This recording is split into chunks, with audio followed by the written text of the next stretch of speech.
దినవృత్తాంతాల మొదటి గ్రంథము 4వ అధ్యాయము 9-10 వచనాలు.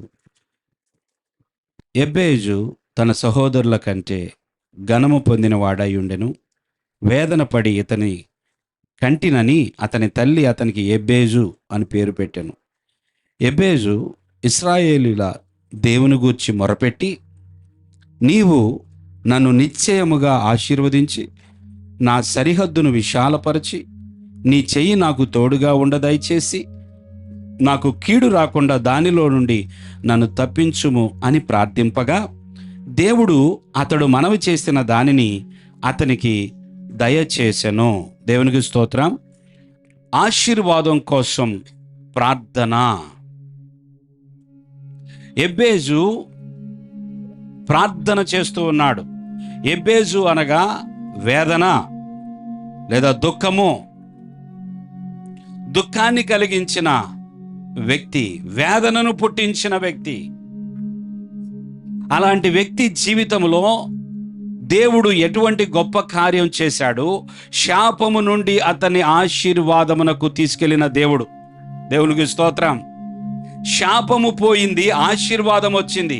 చూడండి, అనేక సార్లు మనకి ఒక ట్యాగ్ ఉంటుంది. మనము పుట్టిన దగ్గర నుంచి మనము పెరుగుతున్న కొలది, మనము ఎదుగుచున్న కొలది మనకు ఒక గుర్తింపు. మతిమరిపోడండి. వాడికి చాలా అతిశయం ఎక్కువ. వాడు ఎందుకు పనికిరాడు. చాలా మంచివాడండి. అందరికీ ఇబ్బందేనండి కదా. సో ప్రతి ఒక్కరికి కూడా ఏదో ఒక ట్యాగ్ ఉంటుంది కదా. అలాగే ఎబ్బేజు అంటే వేదన, ఎబ్బేజు అంటే దుఃఖం. అతని పేరుకి ఆ తల్లి ఆ పేరు ఎందుకు పెట్టిందంటే వేదనలో కన్నదంట. అతను పుట్టేటప్పుడు తనకి చాలా వేదన కలిగింది. అయితే తను అందరూ కూడా అనుండొచ్చు, ఒరే బాబు ఎట్ట పుట్టేవరా నాయన మీ అమ్మ, అబ్బా నీ పుట్టకేంట్రా, నువ్వు పుట్టావు, నీవు వేదన పుత్రుడవు, నీవు వేదన కలిగించిన వాడవని అనేక మంది అనుండొచ్చు. వాడు పెరిగే కొలది కూడా ఎన్నోసార్లు ఎంతోమంది సూటిపోటు మాటలు మాట్లాడి ఉండవచ్చు. కానీ ఒక్కసారి ఇశ్రాయేలీల దేవుడితో కనెక్షన్ కలిగింది. తన జీవితం అంతా ఒక్కసారిగా మారిపోయింది. దేవుని స్తోత్రం. ఎబ్బేజు ఇశ్రాయేలీల దేవుడైన యెహోవాకు మొరపెడుతున్నాడు. ఏమని ప్రార్థన చేశాడు? 4 విషయాలు ప్రార్థన చేశాడు. ఆశీర్వాదం కోసం ప్రార్థన చేశాడు, విస్తరణ కోసం ప్రార్థన చేశాడు, సన్నిధి కోసం ప్రార్థన చేశాడు, కాపుదల కోసం ప్రార్థన చేశాడు. దేవుని బిడ్డలారా, మొట్టమొదటిది మనం విన్నాం. ఎబ్బేజు అడుగుతున్నాడు దేవుణ్ణి, నిశ్చయముగా నన్ను నీవు ఆశీర్వదించో. ప్రతిరోజు కూడా, ప్రతి ఉదయం కూడా మీరు లేచినప్పుడు, మీరు ప్రార్థించేటప్పుడు నన్ను ఆశీర్వదించు ప్రభువా. దేవునికి స్తోత్రం. మీరు ఎవరిని అడుగుతున్నారో తెలుసా? ఆశీర్వదించే దేవుణ్ణి అడుగుతున్నారు. దేవుడు ఎవరండి? ఆశీర్వదించేవాడు. దేవుడు పుట్టించింది ఆశీర్వదించడానికి. దేవుడు ఆశీర్వదించే దేవుడు గనక, దేవుడు దీవించే దేవుడు గనక నన్ను ఆశీర్వదించు అనడంలో తప్పు లేదు. నీ ఆశీర్వాదము ఆత్మీయంగా వస్తుంది, నీ ఆశీర్వాదము భౌతికంగా వస్తుంది, నీ ఆశీర్వాదము అన్ని విషయాల్లో వస్తుంది. ఆమేన్. నువ్వు మానసికంగా దీవించబడతావు, ఆర్థికంగా దీవించబడతావు, ఆత్మీయంగా దీవించబడతావు, అన్ని విషయాల్లో దీవించబడతావు. అన్ని విషయాల్లో దీవించబడటానికి ఉదాహరణ చెప్పుకున్నాం అబ్రహాము. దేవునికి స్తోత్రం. అబ్రహాము అన్ని విషయముల్లో is blessed in all things. దేవుని స్తోత్రం, దేవుని స్తోత్రం. కాబట్టి నన్ను ఆశీర్వదించు అనే ప్రార్థన, ఎబ్బేజు ప్రార్థన మనం చేయాల్సిన వారమైన. ఈరోజు రెండవది చూస్తున్నాం మనము. రెండవది ఏమిటంటే, నా సరిహద్దును విశాలపరచి. దేవునికి స్తోత్రం. ఏమడుగుతున్నాడండి దేవుణ్ణి? నా సరిహద్దును విశాలపరచు. ఎబ్బేజు ఏమని ప్రార్థన చేస్తున్నాడు తెలుసా? ఆయన విస్తరణ కోసం ప్రార్థన చేస్తున్నాడు.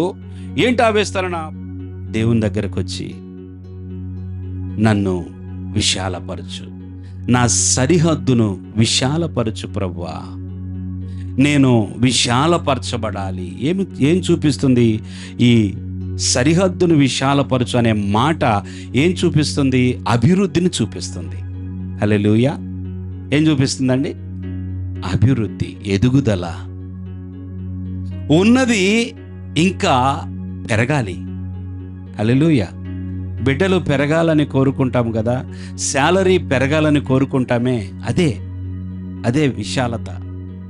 నా సరిహద్దును విశాలపరచు అంటే ఏమిటి అంటే, నేను ఉన్న స్థితిలోనే ఉండిపోకూడదు. మీరు చెప్పండి, మీరు 10 years నుంచి ఒకవేళ ఉద్యోగము చేస్తుంటే, అది ప్రైవేట్ అయినా గవర్నమెంట్ అయినా, మీ శాలరీ 10 సంవత్సరాలకు కూడా కనీసం 500 పెరగలేదు అనుకోండి, సంతోషంగా ఉంటారు. అవునా? ఉంటారా? సంవత్సరానికి ఇంక్రిమెంట్ రాకపోతే మీకు లోపల ఎంత బాధ, ఎంత కోపం వస్తుందో తెలుసా? ఎందుకు నాకు విస్తరణ జరగట్లేదు? ఉన్న స్థితిలో ఉండిపోవాలని ఎవరో కోరుకోకూడదు. దేవుని స్తోత్రం. నీ గతంలో ఉన్న స్థితి ఇప్పుడు కూడా అలాగే ఉండాలి.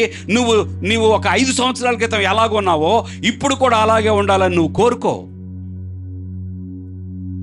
విస్తరణ నువ్వు ఆశపడతావు. దేవుని స్తోత్రం. ప్రభువా, నేను ఎదగాలి ప్రభువా, నేను అభివృద్ధి చెందాలి ప్రభువా, నా బిడ్డలు అభివృద్ధి చెందాలి ప్రభువా అని కోరుకుంటా. We need growth. హల్లెలూయా. మనకి గ్రోత్ కావాలి, మనకి ఎదుగుదల కావాలి, మనకి అభివృద్ధి కావాలి. మనము ఉన్న స్థితిలో ఉండటము మనకి ఇష్టము ఉండదు. గనుక మనం ఏం చేయాలో తెలుసా?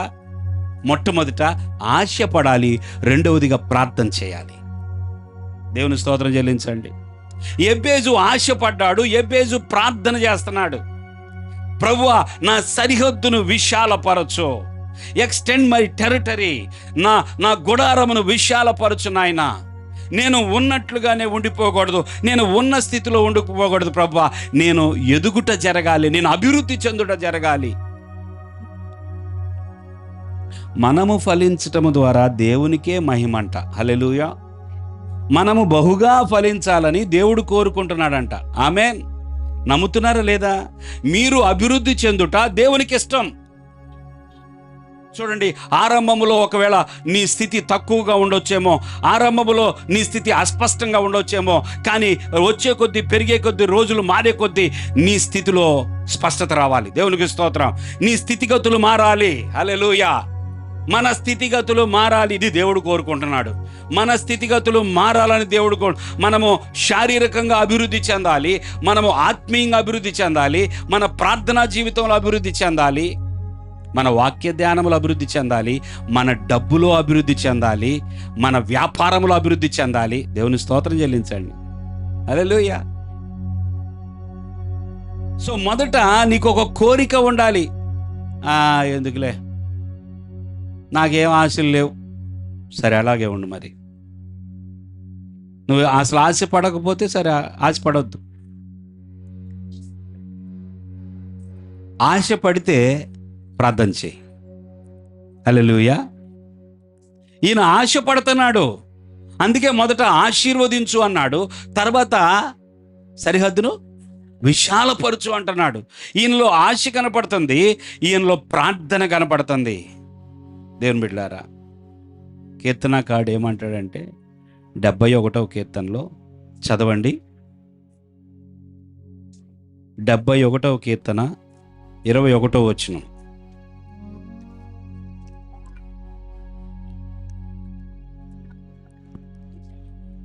నా గొప్పతనమును వృద్ధి చేయుము, నా తట్టు మరలి నాకు నెమ్మది కలుగు చేయు. చూసారా, దావీదు ఏమి కోరుకున్నాడు తెలుసా? దావీదు దేవుని సన్నిధిలో, దావీదు దేవుణ్ణి ఏమడుగుతున్నాడంటే, ఈరోజు మీరు కూడా అడగవచ్చు. జాగ్రత్తగా వినండి దేవుని బిడ్డలారా. నా గొప్పతనమును వృద్ధి చేయుము. దేవునికి స్తోత్రం. ఏమి వృద్ధి అవ్వాలంట? నేను అంతకంతకు గొప్పవాణ్ణి అవ్వాలయ్యా. ఆ వృద్ధి నీవే, నన్ను గొప్ప చేసే దేవుడువు నీవే. అందుకే తూర్పు నుండి అయినను, పడమటి నుండి అయిన, ఉత్తర దక్షిణం నుండి అయినను హెచ్చు కలగదు. హెచ్చించేవాడెవరు? దేవుడే ఒకరిని హెచ్చించును, దేవుడే ఒకరిని తగ్గించును. నీ తండ్రి నిన్ను మర్చిపోవచ్చేమో, నీ బంధువుల్లో నిన్ను అందరూ తక్కువగా చూడొచ్చేమో, నీ స్నేహితులు నిన్ను విలువ లేకుండా చూడొచ్చేమో, కానీ అభివృద్ధి చేసే దేవుడు, ఆశీర్వదించే దేవుడు నీకు కనెక్ట్ అయితే, హల్లెలూయా. ఉన్నాడయ్యా ఒకడు, ఆడు గొర్రెలు కాసుకుంటాడు, ఆడు చిన్నోడండి, ఆడు చిన్నోడు, వాడినే పిలిపించయ్యా, నేను కోరుకున్న వ్యక్తి ఇతడే. అందుకే దావీదు అంటాడు కదా, అయ్యా నన్ను ఎంతగా హెచ్చించుటకు, నా కుటుంబమును నీ సన్నిధిలో ఉంచుటకు నేనును నా కుటుంబము ఏ పాటి వారమో. చెప్పండి, మీరు ఎప్పుడైనా అనుకున్నారా నా అర్హత ఏంటి, నా క్వాలిటీ ఏంటి, నా విలువ ఎంత అనుకున్నా? మిమ్మల్ని ఎవరన్నా ఏమన్నా చిన్న చూపుతో మాట్లాడితే అప్పుడు అనుకుంటారు కదా, నాకు విలువ లేదా ఈ ఇంట్లో, అప్పుడు అనుకుంటారు. దావీదు ఏమని ప్రార్థన చేస్తున్నాడు ఇక్కడ? ప్రభువా నా గొప్పతనమును, చెప్పండి, నా గొప్పతనం ఏం చేయాలంట? వృద్ధి చేయము. ఇప్పటికే నేను గొప్పవాడిని అయ్యాను, ఎంతటితో ఆగకూడదయ్యా, ఇంకా వృద్ధి చేయి. హల్లెలూయా, ఇంకా వృద్ధి చేయి. ఆ కీర్తనలో ఆయన అంటున్న మాట, నా గొప్పతనమును వృద్ధి చేయము, నా తట్టు మరలి నాకు నెమ్మది కలుగు చేయము. దేవునికి స్తోత్రం. అభివృద్ధి కావాలి, విశాలత కావాలి, విస్తరణ కావాలి, మరియు నెమ్మది కావాలి. ఇప్పుడు మీకు ఒక విషయం బాగా అర్థమైంది. ఒకప్పుడు చిన్న ఇంట్లో ఉండేవాళ్ళేమో, ఒకవేళ మీరు చిన్న ఇంట్లో, ఇప్పుడు 4 గదులు వచ్చినాయి. దేవుని స్తోత్రం. ఎన్ని గదులు వచ్చినాయి? అప్పుడేమో ఒకే గది, అందరూ ఆ గదిలోనే, ఒకడి కాళ్ళు ఒకడు తగులుకుంటా అందరూ అదే గదిలో ఇరుక్కొని ఇప్పుడేమో ఎవరి గది వాళ్ళకి వచ్చింది. దేవుని స్తోత్రం. దేవుని బిడ్డలారా, మీ ఇరుకు మారిపోవును గాక, మీరు విశాలతలోనికి వచ్చుదురుగాక, మీ సరిహద్దులు విశాలపరచబడును గాక. మీరు కేవలము దీనిని శారీరకంగానే ఇంటి గురించే తీసుకోబాకండి, అన్నిటికీ తీసుకోండి. ఇది దేవునికి స్తోత్రం. అన్నిటికీ తీసుకోండి. ఇది కేవలం ఇంటి విషయంలోనే కాదయ్యా, ఇది కేవలము ఉద్యోగం విషయంలోనే కాదయ్యా, ఇది కేవలము ప్రభువా ఐశ్వర్యం విషయంలోనే కాదయ్యా, ఇది నా ఆత్మీయ జీవితంలో కూడా విశాలత కావాలి. నా హృదయం ఇంకా విశాలపరచబడాలి, ఇంకా దేవుని వాక్యంలో ఎదగాలి, నేను ఇంకా దేవుని గురించిన జ్ఞానంలో వృద్ధి చెందాలి. దేవునికి స్తోత్రం. చాలామంది శారీరకమైన వాటి కోసమే చూస్తారు, అందుకే దేవుడు ఆలస్యం వాళ్ళ జీవితంలో. శారీరకమైన ప్రతి ఆశీర్వాదములో వృద్ధి వస్తుంది, కానీ కేవలము వాటిని మాత్రమే చూస్తే కాదు, నీవు నీ ఆత్మలో చూడు. మొట్టమొదట నీ ఆత్మ అభివృద్ధి చెందే కొలది, దేవునికి స్తోత్రం. ప్రియుడా, నీ ఆత్మ వర్ధిల్లుచున్న కొలది నీవు అన్ని విషయములలో, ప్రియుడా నీ ఆత్మ వర్ధిల్లుచున్న కొలది నీవు అన్ని విషయములలో, ఎన్ని విషయాలలో ఈ మొదట వర్ధిల్లాల్సింది ఏంటి?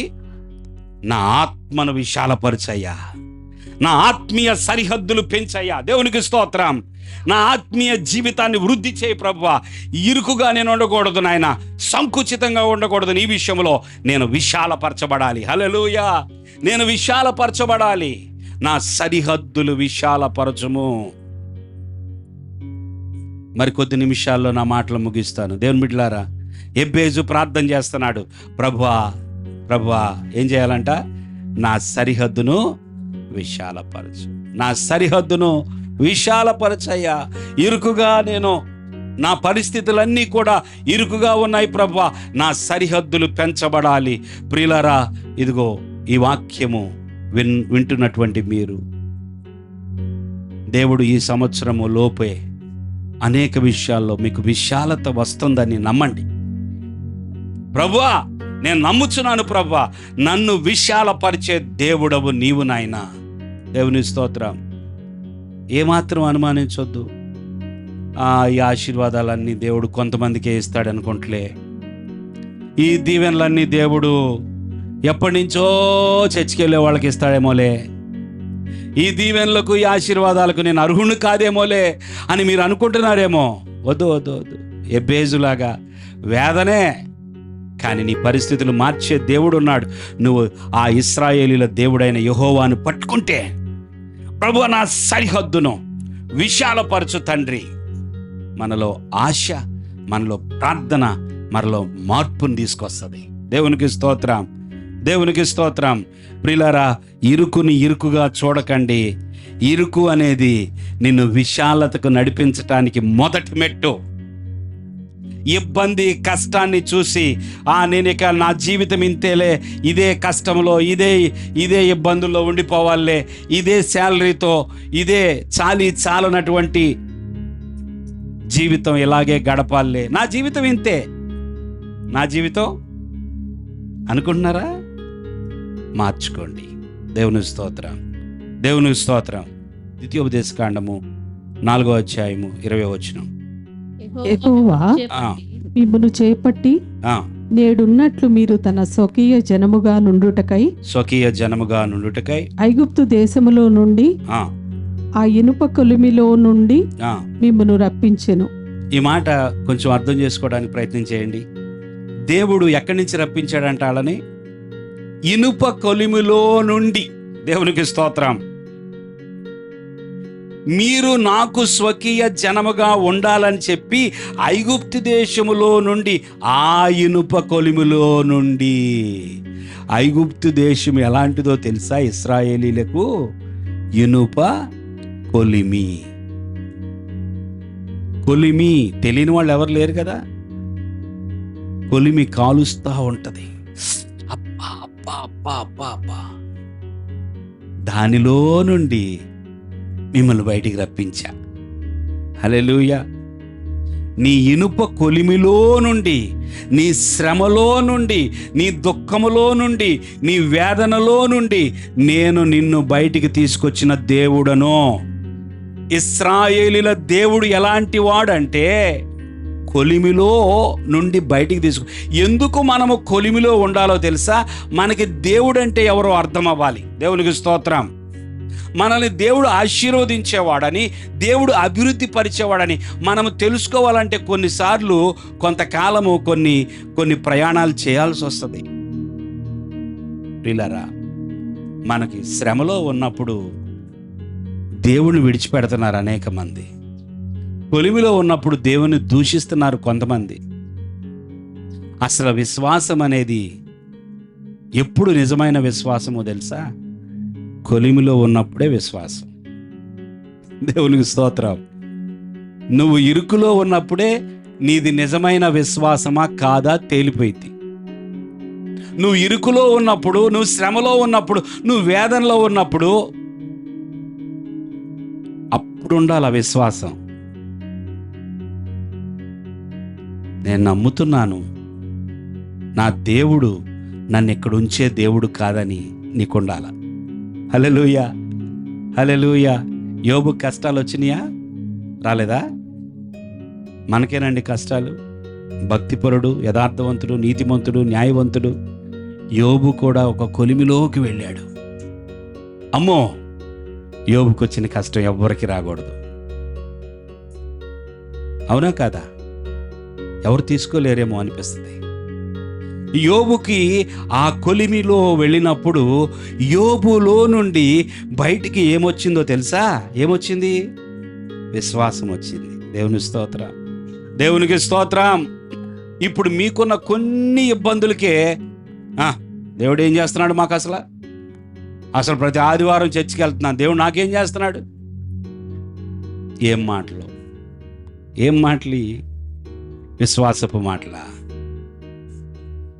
దేవుణ్ణి అడగటం నేర్చుకుంటావా? దేవుని మీద ఆయాస పడతావా? ఎబ్బేజు ఏమని ప్రార్థన చేస్తున్నాడు? నా సరిహద్దును విశాలపరచు.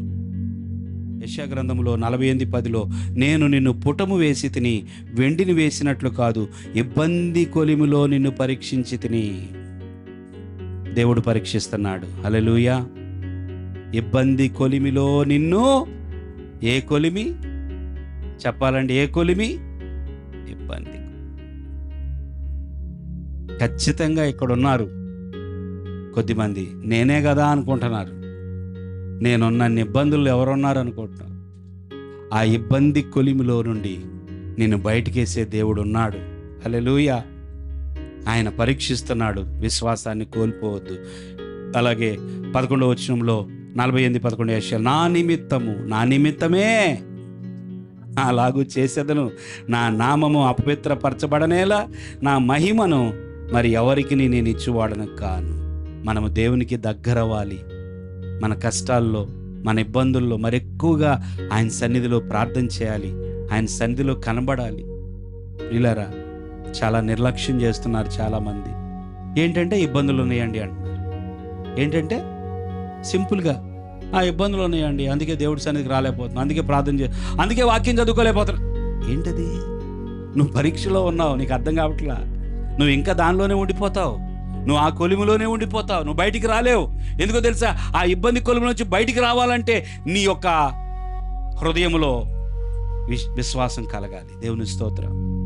విశాలపరచబడాలి. చూడండి మరొక వాక్యము, పేతురు రాసిన మొదటి పత్రిక 1వ అధ్యాయం 7వ వచనంలో, నశించిపోవు సువర్ణము అగ్ని పరీక్ష వలన శుద్ధపరచబడుచున్నది కదా, దానికంటే అమూల్యమైన మీ విశ్వాసము ఈ శోధనల చేత పరీక్షకు నిలిచినదై యేసుక్రీస్తు ప్రత్యక్షమైనప్పుడు మీకు మెప్పు, మహిమయు, ఘనతయు కలుగుటకు కారణమగు. గనుక ప్రియులారా, ఎబ్బేజు ప్రార్థన, నా సరిహద్దును విశాలపరచు, నా సరిహద్దును విశాలపరచు.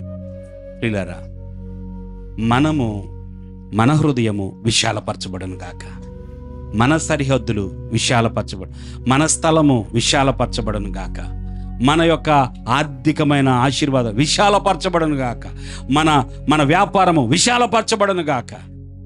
అన్నిటికీ విశాలత. హల్లెలూయా.